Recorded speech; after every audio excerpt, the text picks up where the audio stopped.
See Windhoff's shocking account of Custer's last stand. Charles Windhoff was a soldier in the United States Army who fought in the Battle of Little Bighorn.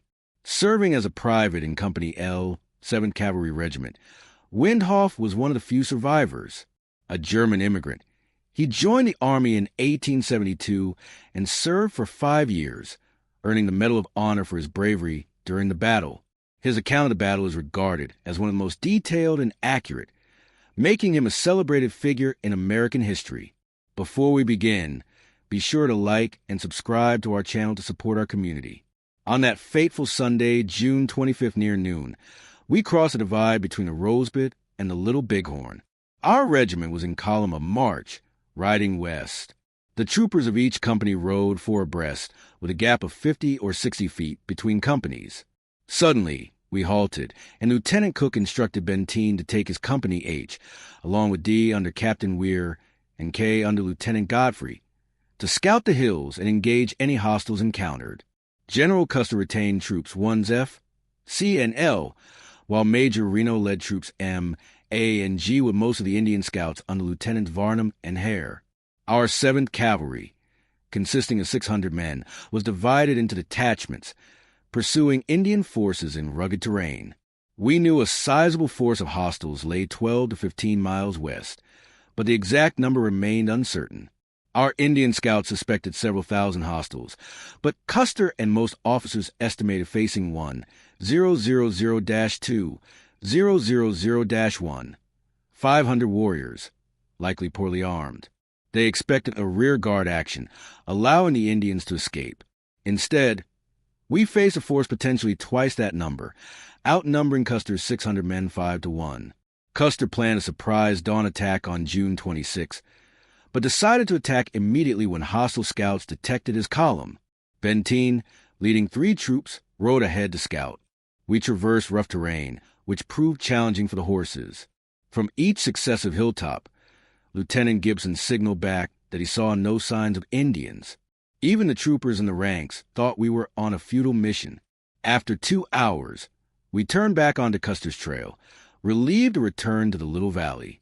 We continued west down a small stream, where the lead pack mules got stuck in a quagmire, highlighting the pack train's slow pace. As we departed, we heard distant firing ahead. Captain Weir led his company, and Benteen was ahead of him. We all knew we would soon be engaged in battle. Shortly after leaving the morass, we passed a burning teepee, likely set ablaze by our Indian scouts. The horses sensed danger, growing restless. Around this time, we saw Sergeant Knipe of Tom Custer's C Troop delivering an order for Captain McDougal to hasten with the pack mules. Benteen ordered him to return down the trail. We then spotted Trumpeter Martini, wounded but delivering a message from Custer to Benteen to bring the packs quickly.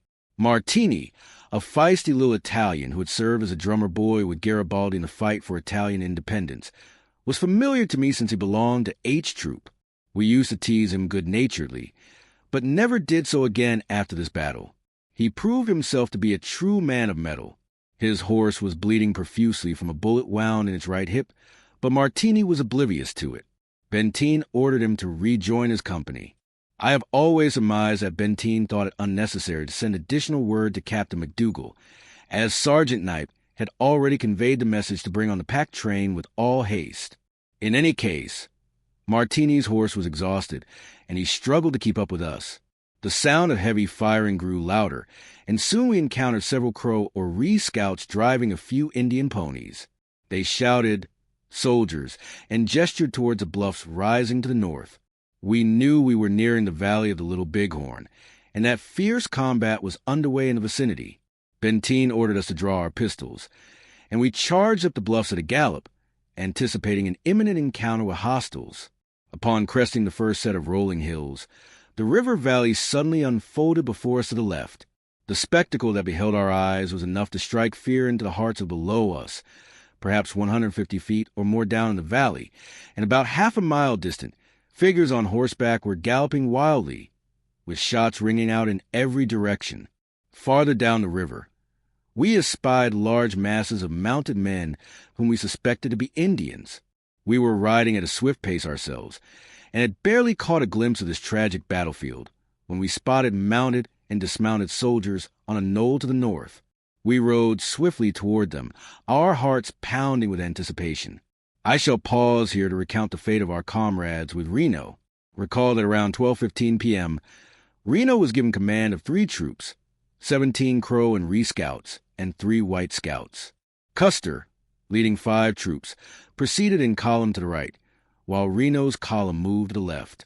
Benteen, with 3 troops, was instructed to scout the rough hills to the south and west, and I, being with Benteen, did not witness the events that unfolded for the next 5 hours. However, I have heard the accounts so frequently that I shall attempt to relay them in the simplest manner possible. Please note that I was not present, and am repeating the stories told by survivors. As the 2 battalions descended into the dry creek bottom, they would occasionally come within 50 yards of each other, and at other times be as far as 200 yards apart. Both columns trotted westward towards the Little Bighorn. Around 2 p.m., they came upon a burning teepee containing the body of an Indian warrior killed in General Crook's battle with the Indians just a week prior, less than 20 miles away. One of the White scouts ahead shouted back to Custer that hostiles were nearby, keeping out of rifle range. Custer then signaled Major Reno to cross the creek and instructed Adjutant Cook to order Reno, the Little Bighorn 2 miles farther west, then charge the Indian village to the right, with the understanding that the entire force would provide support. This last phrase has been a contentious point, debated by many regarding the tragic events that were about to unfold. Reno led his force of 120 men, accompanied by a handful of guides and scouts, at a brisk trot, crossing the Little Bighorn forward, and pausing only to water their horses and reform in true formation on the west bank of the river. The west side of the river presented a fairly flat valley, approximately half a mile to a mile in width, leading to a low plateau in the west. On the opposite side of the Little Bighorn, the Wolf Mountains rose steeply, with coulees descending from the bluffs to the river bottom at various points. The river, roughly 100 to 150 feet wide, flowed clear and cold with a gravelly bottom. For nearly 3 miles along the west bank, the Indian camps were pitched with each of the 5 Sioux tribes, Cheyennes, Blackfeet, and Arapahos occupying separate circles spaced about a quarter mile apart. To the west, vast pony herds graze, guarded by Indian boys and squaws. It's estimated that around 10,000 Indians, approximately 1/3 of all Sioux tribesmen, were present, including 2,000 to 3,000 warriors. This is a suitable juncture to dispel a common misconception regarding the arms of the hostiles. Contrary to popular belief, not all warriors were equipped with modern, repeating Winchester rifles and ample ammunition. In my estimation, half of the warriors carried only bows, arrows, and lances, while half of the remainder used assorted old muzzleloaders, single-shot rifles, and odds and ends. Only about 25 to 30% of the warriors possessed modern, repeating rifles. Another important detail: Indian boys, age 14 and above, accompanied the warriors and actively participated in the battle, especially in its later stages. The soldiers, meanwhile, were armed with single-shot .45 to .70 caliber Springfield carbines, a weapon renowned for its accuracy and deadliness up to 600 yards. However, when fired rapidly, the breech would become fouled and the greasy cartridges would often jam, refusing to be extracted by the extractor. This necessitated the use of a hunting knife to forcibly remove the empty shell, a procedure that claimed the lives of many a trooper on that fateful Sunday. Each soldier also carried a 6-shot, single-action Colt Army revolver, the latest model available. The troops had been ordered to carry 100 rounds of rifle ammunition and 24 rounds of revolver ammunition, either on their person or in their saddlebags. As the troopers dismounted and every 4th man became a horse holder, many of the horse mounts were stampeded, resulting in the loss of thousands of rounds of much-needed ammunition, particularly for Custer's men. But to return to Reno's battalion. After crossing the river, they formed a line in columns of 4s with the Indian scouts on their left. Soon, Indian horsemen were seen riding wildly to and fro in the valley, and the southern end of the Indian camps came into view. Reno then deployed his 3 troops and scouts in skirmish line, covering the entire width of the narrow valley. Troop M was on the right, A in the center, and G on the left, with the scouts riding to their left front. Major Reno dismounted his men, forming a skirmish line with 75 yards between each soldier.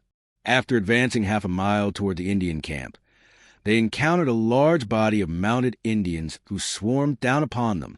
For 10 minutes, Reno's men held their position, firing steadily, but were soon enveloped by hundreds of mounted Indians, many using repeating rifles.